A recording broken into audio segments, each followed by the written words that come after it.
The overall goal of this new fluorimetric drug screening method is to determine the binding affinity of small drug molecules to a target protein by forming fluorescent gold nanoclusters within the drug-loaded protein template. This method can help answer key questions in the field of protein-targeting drug discoveries, such as how the binding strength of drug molecules can affect the stability of proteins from unfolding, leading to the formation of fluorescent gold nanoclusters of different intensities. The main advantage of this technique is that we can turn a protein target into a fluorescent biosensor to enable fast screening of small molecular drugs without the needs of sophisticated instruments and tedious labeling steps.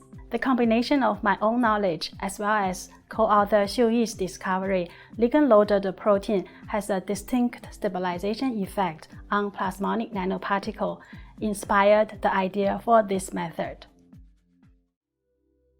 Begin this procedure with preparation of the chemical reagents for drug screening as detailed in the text protocol.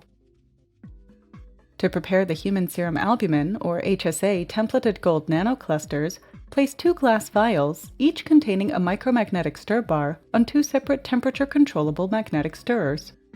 Set the temperature of one magnetic stirrer to 60 degrees Celsius.